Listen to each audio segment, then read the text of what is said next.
चलिए आज बात करते हैं Hund rule of maximum multiplicity rule. यहां पर बात करें हुंड्स रूल के बारे में, तो यहां पर देखा जाए तो जो फ्रेडरिच हुंड था उन्होंने 1925 रूल को दिया था। हुंड रूल अकॉर्डिंग देखा जाए तो ये कि एक ही सेल के जो ऑर्बिटल है उस ऑर्बिटल पर इलेक्ट्रॉन का पेयरिंग तभी होगा जब उस सभी ऑर्बिट पर एक एक इलेक्ट्रॉन न चला जाए। देखे जाए यहां पास हमको पता है ऑक्टेट रूल। ऑक्टेट रूल क्या लिखा जाता है? 2 8 8 18 18 32 इस तरह से लिखा जाता है कि इनका नाम रहता है KLMNOP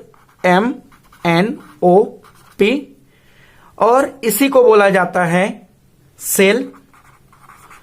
और अगर एम सेल के इलेक्ट्रॉन्स को निकाल दिया जाए, यहां पास 8 है, इनके इलेक्ट्रॉनिक कॉन्फ़िगरेशन क्या रह जाता है?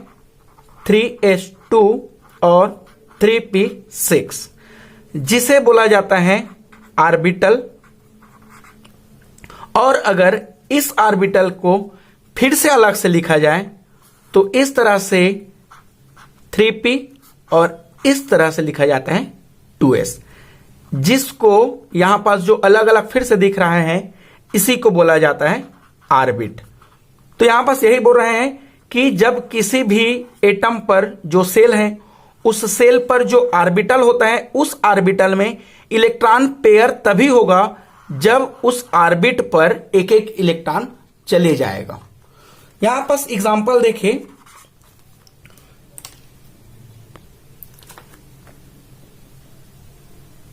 बोरान, कार्बन, नाइट्रोजन, ऑक्सीजन और इस तरह से ये फ्लोरीन का एग्जांपल देखते हैं।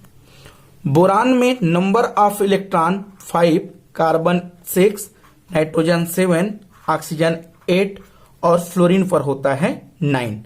इसी को ऑक्टेट रूल के अकॉर्डिंग लिखा जाता है 2 3, इसको लिखा जाता है 2 4, नाइट्रोजन के 7 को लिखा जाता है 2 5, ऑक्सीजन के 8 2 6, फ्लोरीन 2 7। और इस तरह से इसकी आउटर मोस्ट ऑर्बिटल की इलेक्ट्रॉनिक कॉन्फ़िगरेशन अगर लिख दिया जाए तो 2s1 2s2 2p1 और इस तरह से इस पर लिखा जाए 2s2 2p2। इनका लिखा जाए नाइट्रोजन का आउटर मोस्ट ऑर्बिटल का इलेक्ट्रॉनिक मास 2s2 2p3, ऑक्सीजन का 2s2 2p4 और इस तरह से फ्लोरीन का रह जाता है 2s2 और 2p5। अगर इस ऑर्बिटल का अगर ऑर्बिट के रूप में लिखा जाए तो यहां पास s ऑर्बिट और ये वाला है p s p।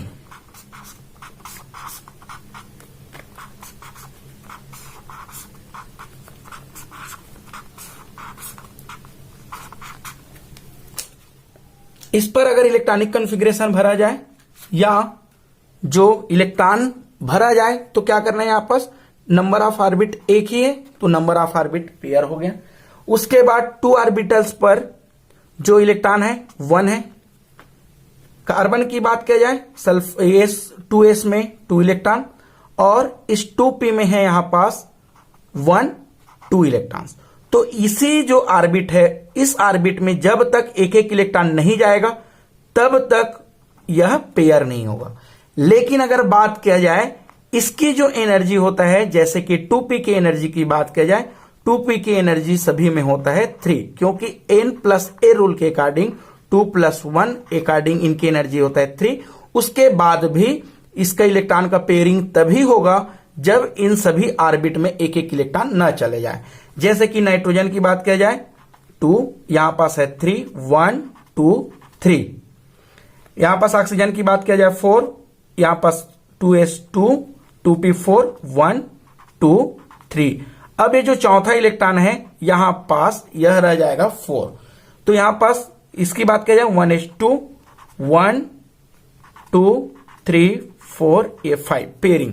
अगर बात किया जाए इस तरह से एग्जाम्पल की कि इस पर हमको 6 इलेक्ट्रॉन भरना है, 1 2 3 4 5 6, यह तरीका गलत रहा। अगर इसी 6 इलेक्ट्रॉन को हमको भरना है तो 1 2 3 अब पेयरिंग करेंगे, इस तरह से भरा जाता है। चलिए बात करते हैं पाउली प्रिंसिपल या पाउली के अपवर्जन सिद्धांत। तो यहां पास बात करें कि सबसे पहले जब जो एटम था उस एटम से जो लाइट निकलता है उसको ऑब्जर्व किया, जो फिजिक्स के साइंटिस्ट थे ऑस्ट्रेलियन के, जिनका नाम था वॉल्फगैंग पॉली। उन्होंने देखा कि जो एटम होता है उस एटम में जो क्वांटम नंबर रहता है टोटल इक्वल नहीं हो सकता। पॉली के अपवर्जन सिद्धांत ये कहता है कि जो एटम होता है उस एटम में जितने भी इलेक्ट्रॉन हो उस इलेक्ट्रॉन का या 2 इलेक्ट्रॉन का अगर कंपेयर किया जाए तब उसके जो क्वांटम नंबर होता है 4 वह समान नहीं हो सकता। एग्जाम्पल की बात करें, ऑक्सीजन के 6 7 और 8 इलेक्ट्रॉन के क्वांटम नंबर निकालना है। जैसे कि ऑक्सीजन की बात किया जाए तो ऑक्सीजन में नंबर ऑफ इलेक्ट्रॉन होता है 8, जिसे लिखा जाएगा 2 और 6, और इस 6 को फिर से अगर लिखा जाए इसका इलेक्ट्रॉनिक कॉन्फ़िगरेशन 1s2 2s2 और 2p4 होगा। इस तरह से इसके 6 नंबर के इलेक्ट्रॉन 1 2 3 4 5 6, तो यहां पास 2p2। अगला बात करें इसके 7 नंबर इलेक्ट्रॉन 2p3 और 8 नंबर इलेक्ट्रॉन इसका रह जाएगा 2p4।